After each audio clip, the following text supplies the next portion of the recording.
नमस्कार दोस्तों, स्वागत है आप सभी का। इंदौर से जुड़े हुए 3 प्रोजेक्ट हैं, उनको काफ़ी अच्छा बजट इस बार मिला है। ऐसा नहीं है कि हर बार इनको बजट नहीं मिलता है, हर बार बजट भी मिलता है, लेकिन रतलाम मंडल की कार्यशैली पर हमेशा से सवाल उठते आ रहे हैं कि वे लोग अपनी जो इम्प्लीमेंट एजेंसियां हैं उन पर दबाव बनाकर नहीं रखती हैं कि वे तय समय में कार्य पूरा करें। तो इसको लेके हाल ही में सोशल मीडिया पर डीआरएम साहब रतलाम मंडल के श्री विनीत गुप्ता जी से जो इंटरव्यू लिया गया उसकी चर्चा चल रही है। उनके द्वारा जो पर्याप्त पैसा मिला है इस पर नए सिरे से स्पीड वर्किंग मैनेजमेंट तैयार करने की बात कही गई है। जो 3 प्रोजेक्ट हैं वे आप सभी को हम लगातार इसके बारे में जानकारी दे रहे हैं। पहला है उज्जैन से इंदौर डबलिंग का प्रोजेक्ट, दूसरा है दाहोद इंदौर नई लाइन परियोजना और तीसरा है महू अकोला गेज कन्वर्जन को भारी भरकम बजट फिर से दे दिया गया है। तो जो उनसे चर्चा हुई उसके खास टॉपिक हम आपके सामने बता रहे हैं। उन्होंने 1.5 साल में धार तक ट्रेन पहुंचाए जाने के सवाल पर कहा गया है कि 3 महीने में इंदौर दाहोद प्रोजेक्ट में फिर से टेंडर किए जाएंगे। 2 साल में टनल तैयार करने की बात उन्होंने कही और धार तक लाइन बिछाने की बात कही है। पिछली बार के 90 करोड़ के बजट जो दाहोद लाइन को मिला था वह खर्च नहीं हो पाया था। इस पर उन्होंने कहा था 31 मार्च तक का समय है कि फंड लैप्स ना हो पाए और उसे यूटिलाइज करने की कोशिश करेंगे। वहीं टिही से आगे टनल का काम अधूरा छोड़ने की बात पर उन्होंने कहा कि 3 में से 1.5 किलोमीटर टनल ही बन पाई है। वहीं रेलवे बोर्ड के आदेश पर कार्य बंद किया गया था, अब दोबारा टेंडर कर काम शुरू करवाए जाएंगे। 3 महीने के अंदर काम शुरू हो जाएंगे। महू अकोला गेज कन्वर्जन जो काफ़ी महत्वपूर्ण प्रोजेक्ट है, घाट सेक्शन के बार सर्वे पर और 888 करोड़ रुपए की भारी भरकम राशि फिर से अलॉट हो चुकी है।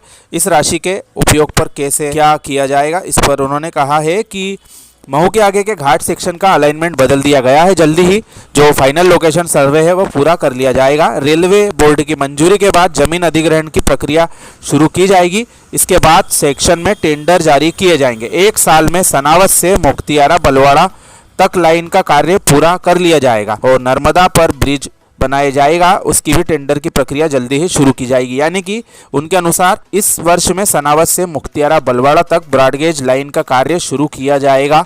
यह उनका एक महत्वपूर्ण जवाब रहा है। और जो बहुत सारे प्रोजेक्टों पर काफ़ी धीमी गति से कार्य उनके द्वारा किया जा रहा है, तो इसको तेज क्यों नहीं किया जा सकता है। और स्पीड वर्किंग मैनेजमेंट जो उन्होंने बताया है उसके बारे में उन्होंने कहा कि पिछली बार इंदौर उज्जैन डबलिंग में बजट काफ़ी कम मिला था, इससे काफ़ी दिक्कत आई। वहीं अतिरिक्त बजट जनप्रतिनिधियों के हस्तक्षेप के बाद 178 करोड़ रुपए प्राप्त हुआ। उसके बाद काफ़ी तेजी से काम किया गया, मॉनिटरिंग की जा रही है, प्लानिंग भी की जा रही है। फंड इस बार और अच्छा मिला है तो अब और तेजी से बेहतर काम करेंगे। टाइमलाइन बनाकर कार्य किया जाएगा। सभी बजट में अब तक की सर्वाधिक राशि प्राप्त हुई है तथा इन प्रोजेक्ट को लेकर उनके द्वारा क्या टाइमलाइन तय की गई है, तो उनका जवाब था कि टारगेट है कि अगले 2 साल में दाहोद प्रोजेक्ट में धार तक लाइन बिछा दी जाएगी। धार से टिही के बीच जमीन अधिग्रहण की प्रक्रिया अंतिम दौर में चल रही है और महू खंडवा गेज कन्वर्जन में सनावत से मुख्तियारा बलवाड़ा के बीच अगले साल तक लाइन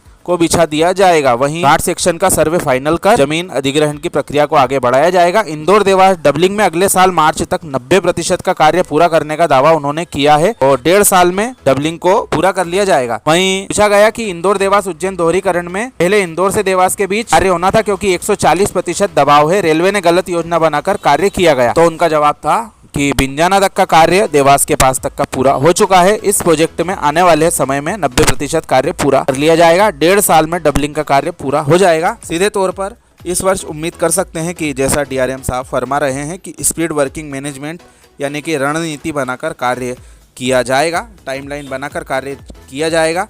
लेकिन इस तरह के दावे पहली बार नहीं हर बार ही किए जाते रहे हैं, परंतु रेलवे की कार्यशैली आप सभी जानते हैं कैसी है। लेकिन डीआरएम साहब पर एक बार फिर से विश्वास है कि इस वर्ष यह कार्य पूरा किया जाएगा और स्पीड मैनेजमेंट जैसा कि वे बता रहे हैं उसके अनुसार ही कार्य होगा। और उम्मीद करते हैं 2 साल के अंदर जो भी उन्होंने लक्ष्य बताए हैं वह रेलवे प्राप्त कर ले और सभी क्षेत्रों को फिर से जो रेलवे के महा प्रोजेक्ट चल रहे हैं उन पर सौगात प्राप्त हो जाए, क्षेत्रवासियों को सौगात मिल जाए। इस बारे में आप सभी के कमेंट का हम स्वागत करते हैं। यह वीडियो कैसा लगा ज़रूर बताएं। आप सभी का धन्यवाद।